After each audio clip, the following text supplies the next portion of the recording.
So, you walk into a coffee shop, spot a friend, and before you know it, hey, what's up? Just pops out. It's almost like a reflex at this point, right? Totally. I feel like what's up is basically the universal chill greeting. It's just such an easy way to show you're friendly without making it a big deal, especially if you're not looking for a deep chat. Exactly. And the best part is, you don't have to come up with a super creative response. Like, if someone says, what's up? You can just toss back, not much, you? And it's perfectly fine. That makes it less stressful for everyone, honestly.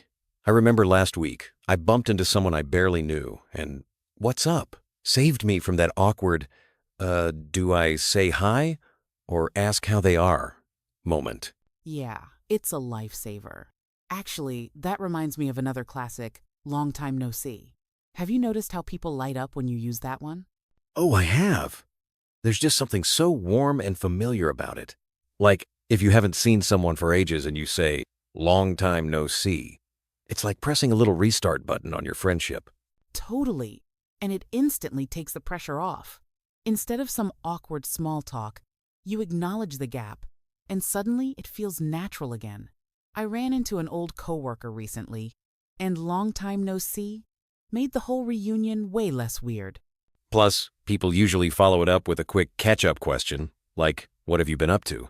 That opens the door for a real conversation, not just a surface-level hello. Exactly. It's like a built-in invitation to share what's new. Speaking of updates, I'm curious, do you ever use I'm beat after a long catch-up day? All the time. If I'm honest, I probably say, I'm beat at least once a week. After a crazy workday or running around town, that's my go-to. It just feels a little more expressive than I'm tired. Same here. And it kind of sounds friendlier too. Like, if you say I'm beat, it invites empathy. People usually nod and say, me too. Oh, for sure. There was this one day after moving apartments, I just flopped on the couch and announced, guys, I'm beat. Instantly, everyone got it. No need for a long explanation. Exactly. No backstory needed. Now, when things actually go smoothly, do you ever say, it was a piece of cake? That phrase always cracks me up. It does sound funny, doesn't it? The first time I heard piece of cake is really easy, I wondered if I missed out on a dessert tradition. But honestly, it's such a satisfying way to say something was simple. Right? Like, when you finish a task you thought would be tough, saying that was a piece of cake just makes it feel more triumphant. And then, when you're finally done with everything, the next phrase usually comes up, let's call it a night. Oh, I love using that one with friends. After a fun evening, you just go, all right, let's call it a night. And everyone knows it's time to wrap up, no awkward goodbyes. Exactly. It's a gentle way to say, I'm tired, but I had a good time. Actually, that brings up my favorite excuse for running late. Ah, the classic. I'm running late is basically my life motto. It's the perfect phrase when things just don't go as planned. Plus, it sounds way more polite than just saying, I'm late. Totally. And it works for anything, meeting friends, work, even family gatherings. It buys you a little grace period, especially if you give an estimate for when you'll actually show up. I like how it feels less blunt and more considerate. Plus, when someone tells me they're running late, I totally get it. Life happens.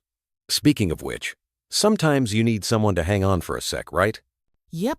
That leads right into, hold on a second. It's such a simple way to politely ask for a pause, especially when you need to juggle a million things at once. Oh, it slipped my mind saves me all the time these days. It sounds softer than just saying I forgot, and people are usually super understanding if you say it that way. Exactly. It takes a bit of the sting out of forgetting. And honestly, everyone's been there. And then, when someone's ready to talk, and you want to show you're really listening, that's where I'm all ears comes in. There's something encouraging about saying, I'm all ears. It feels like you're giving your full attention, and who doesn't appreciate that? Actually, when someone says that to me, I know it's time to share. Definitely. It's a little phrase, but it can really make someone feel heard. And speaking of friendly gestures, how about when someone says, it's on me? Hearing it's on me always gives me a warm, fuzzy feeling. It's just such a nice, generous gesture, whether it's grabbing coffee or splitting a lunch bill. Yeah, it makes outings feel more relaxed too. And then, when you're not sure about plans, let's play it by ear is a lifesaver. It lets everyone stay open and not stress about details they can't control yet. Absolutely, especially for those days when your schedule could go in any direction. I like how it keeps things flexible without sounding flaky. Now, sometimes plans change because you're not feeling your best, right? Totally, I'm feeling under the weather is perfect for that. It sounds considerate and honest, without getting too dramatic about being sick. It's definitely my go-to if I need to cancel plans for feeling sick. People usually get it right away, no extra explanation needed. And when you finally make it through the day, let's hit the hay just says you're ready to sleep. No fuss. Yeah, I love how these phrases turn everyday stuff, like being tired or sick, into something lighter and more relatable. It takes the awkwardness out of saying, I need to go. I'm exhausted. It's so true. Sometimes a little humor or casualness makes those situations easier. And if someone forgets something or messes up, the next phrase we'll talk about is super useful for smoothing things over. You know what cracks me up? When people get super apologetic over tiny things, like being 2 minutes late. Honestly, I just say, it's not a big deal. That's my go-to as well. Sometimes folks need that little reassurance so they don't spiral. Like yesterday, my friend forgot her coffee at home and texted me 5 apologies. I just told her, don't worry about it seriously. Ha, I feel like those phrases work magic. They instantly chill out the vibe. Imagine if everyone responded with, it's not a problem, instead of getting annoyed. Life would be so much easier. Exactly. And it helps build trust too. People know you're not going to hold grudges over the small stuff. Speaking of keeping things light, want to talk about a phrase that's a little more playful? Oh, absolutely. I'm just pulling your leg is one of the friendliest ways to say, relax. I'm kidding. I've used it when I drop a silly fake announcement, and my friends look horrified at first. You know, I tried it on my brother last week. I told him our parents were moving to Antarctica. He totally bought it until I said, I'm just pulling your leg. He almost threw a pillow at me. Classic. It's such a gentle way to let people know you're joking, so nobody gets genuinely upset. Plus, it lightens the mood if things get too serious. And honestly, it feels like a safety net when you're teasing someone like, don't worry, I'm not out to get you. Which reminds me, sometimes we need to shift out of joking mode and focus. That's where our next phrase comes in. Yep, sometimes you just have to say, let's get down to business. It's such a clear signal that playtime is over. Totally. I use it when group chats keep drifting off topic. Once, my study group spent 20 minutes discussing pizza toppings before anyone remembered the test. I had to step in with, guys, let's get down to business. I feel you. It's like a verbal coffee. Suddenly everyone's alert, ready to focus. And it works for any situation, from a serious meeting to just wrangling friends for a project. And speaking of projects, when you're all stressed about deadlines, there's actually a perfect phrase for that sense of shared struggle. Want to jump to it? Oh yeah, I'm in the same boat is a lifesaver when you need to show empathy. If someone's freaking out over a tough week, I just tell them, honestly, I'm in the same boat, totally overwhelmed right now. Exactly. It instantly makes people feel less alone. Like, I remember once during finals, everyone was exhausted and stressed. The moment one person said, I'm in the same boat, suddenly the tension turned into group solidarity. It's comforting, isn't it? Instead of competing over who's busier, it's like saying, we're all paddling through the same storm. And sometimes, after all that shared stress, the group can actually relax about little decisions. Which brings us to a super useful phrase for letting other people decide. Oh, it's up to you is a personal favorite, especially when I genuinely don't have a preference. Like when someone asks pizza or sandwiches, and I honestly don't care, I'll just say, it's up to you. Same here. It's helpful when you want to avoid that endless back and forth of, I don't mind, what do you want? Sometimes people just need a little push to make the call. And it feels good for the other person too. It's like saying, hey, I trust your choice. Less pressure, less indecision all around. Of course, sometimes we wish decisions were the only thing on our plate.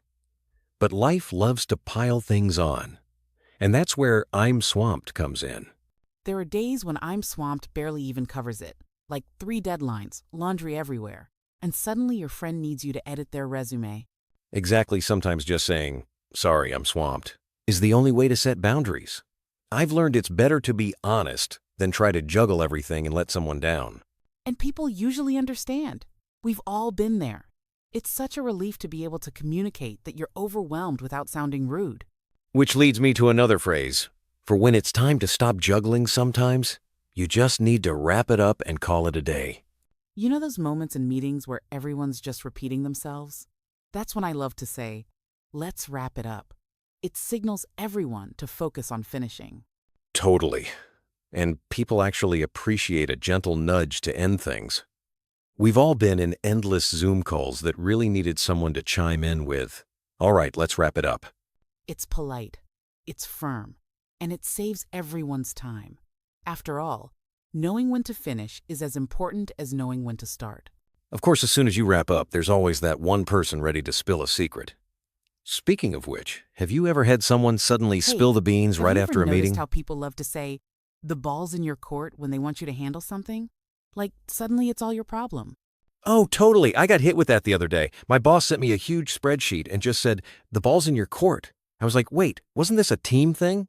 Same energy as when a friend says, I've invited everyone. Now the ball's in your court to bring snacks. Like, somehow snacks have become my full-time job. Exactly. And if you don't step up, you're the one who ruined the party. It's such a classic way to pass the baton and the pressure. Actually, speaking of pressure, let's talk about what happens when something costs an arm and a leg. Ugh, don't get me started. I wanted a new phone, but honestly, it costs an arm and a leg. I'd need to sell my actual arm to afford the latest model. I hear you. My gym membership costs an arm and a leg, and the worst part? I haven't even gone in weeks. It's like paying rent for a building I never visit.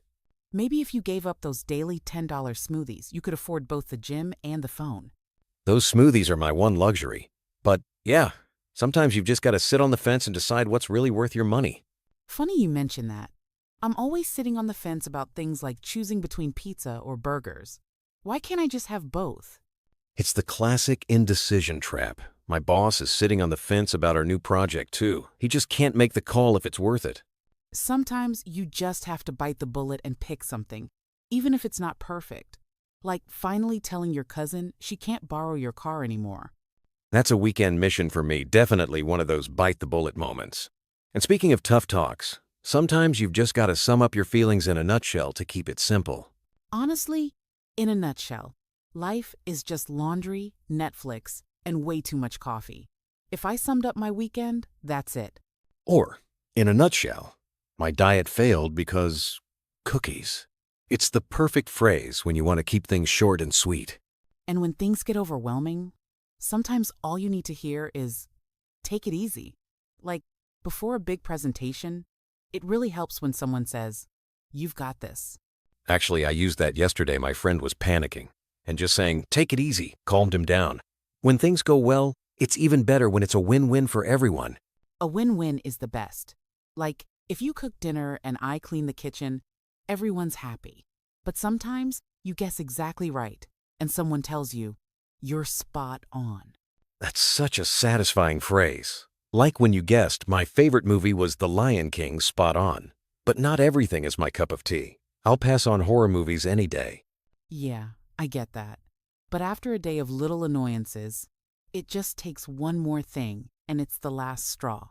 Like, you're late, you spill your coffee, and then your internet crashes. That's it, I'm done. Same. When someone cuts in line after a terrible morning, I'm just ready to walk out. Luckily, friends will say, hang in there. And somehow, you find the energy to keep going.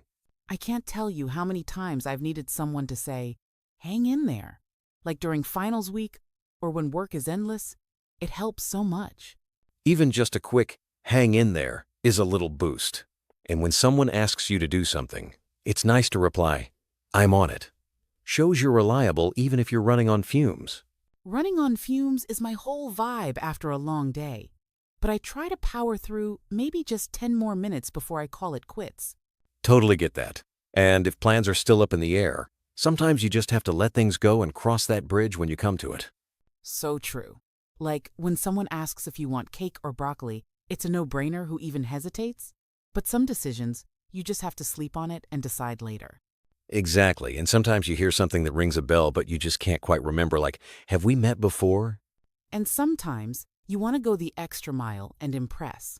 But other times you end up cutting corners just to survive a deadline. That's the reality. Let's face it, nobody's perfect. We all have those up-in-the-air plans and running on fumes days. But learning these phrases, that's a win-win for your English. You know, the more I use these phrases, the more confident I feel in daily conversations. It's like having little language shortcuts for life situations. Couldn't agree more. And the best part is, you don't have to memorize them all today, just keep practicing, and they'll start to feel natural. So, if you found these phrases helpful, share this episode with a friend or practice together. And don't forget to subscribe so you never miss an episode. Keep learning, keep smiling, and take it easy. See you next time.